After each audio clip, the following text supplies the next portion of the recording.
Hey friends, welcome back to Bake Angel, and today I'm going to share another no-bake recipe with you.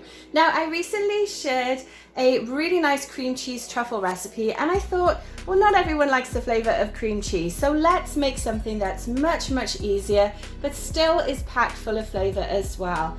Now, for this recipe we're going to be using 90 grams, which is about a half US cup of vegan chocolate chips. We also have 25 grams, which is a quarter US cup of cocoa powder. Then I have one of my favorite ingredients, which is some oat condensed milk. Now we're going to be using that to keep everything vegan, and it has such a great flavor as well. So I'm using half of a can, which is around 125 ml. We're also going to add a little bit of salt just to cut that sweetness and enhance our flavors as well. Plus a little bit of vanilla bean paste, because as you know, I just love to use it in all of my recipes. Now, if you've got a microwave, this is going to be so simple for you to make. Basically what we're going to do is add our chocolate chips to the condensed milk. Then we're going to pop that in the microwave at 30-second intervals to melt all of that together to create this caramelly, chocolatey gooiness, and that's going to be the start of the base for our truffles. So let's get that heated up now. Now here's a top tip for you whenever you're melting chocolate in the microwave.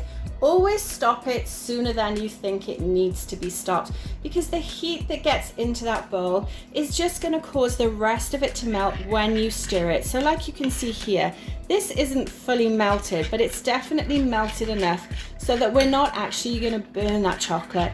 And then because that condensed milk is heated up really nicely as well, that heat is going to transfer and just help everything melt into this really nice caramelly chocolate sauce. Now, quite honestly guys, I think I could probably just sit and eat this on ice cream. It would make an amazing topping for all sorts of things, but we're going to continue on with this recipe and turn it into some gorgeous truffles. Now we're just making sure that everything is nice and smooth and melted. Perfect. So the final thing we need to do is just add the rest of our ingredients. So again, that's our 25 grams of cocoa powder, a little pinch of salt, and a small amount of vanilla bean paste as well.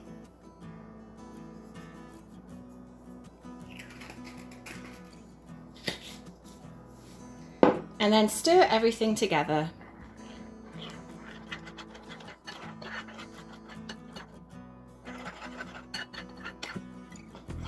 Now this starts to thicken up fairly quickly as that chocolate starts to set. So you do want to make sure everything is fully combined, and then we're going to actually let it sit at room temperature, probably for about an hour before we roll it into the truffle shapes. But look how rich this looks already. It looks and smells absolutely amazing.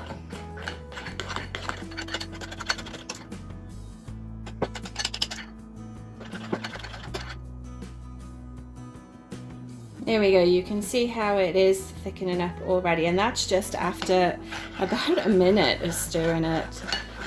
So I'm going to take the spoon out, we are going to cover it, and then as I say, we're going to let it sit for about an hour. We'll come back and check it and see if it's firm enough to roll. Now if you were in a rush making this, you could definitely pop it in the fridge to speed up the process, but I have a little bit more time this morning, so I'm just going to let it firm up at room temperature. So our cocoa condensed milk mixture has set. You can see here that I did actually do a little bit of a test to make sure. Now I'm just going to take some out with a spoon, and then we're going to roll it up into a ball. So you are going to get quite messy when you do this, but it's definitely part of the fun. You could of course wear food grade gloves if you wanted to. Then I'm going to dip it in some cocoa powder.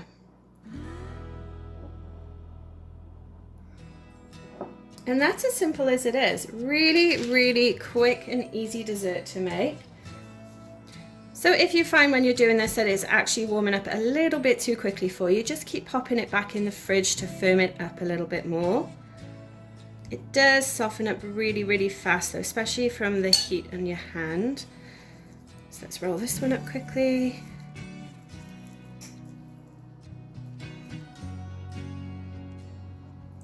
And then we'll just run it through the sprinkles. These are perfect for Valentines as well.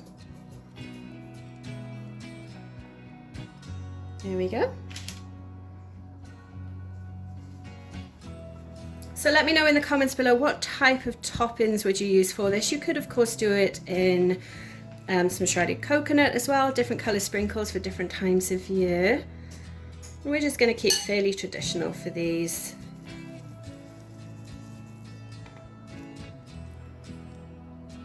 So you can see it gets very sticky very, very quickly, but I think this is something your kids would probably like to do as well.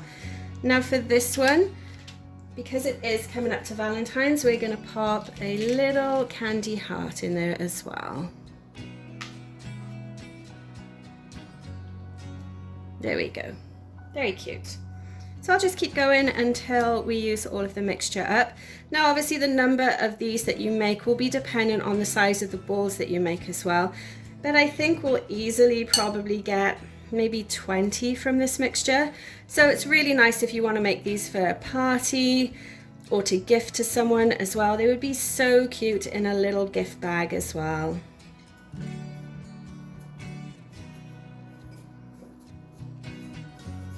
And there we go, another sprinkle one. I think the sprinkle one's my favorite actually. So let me know in the comments which you prefer out of these. So whether it's the plain cocoa, the sprinkles, or even the ones in the heart as well. I really hope you've enjoyed watching this quick no-bake dessert recipe. Don't forget you can find the link in the description below that takes you to the printable recipe on my website, and I'll share some other hints and tips about this little treat as well. Make sure you like this video and comment and let me know what you think of it too. As always, thanks for watching and I'll see you next time.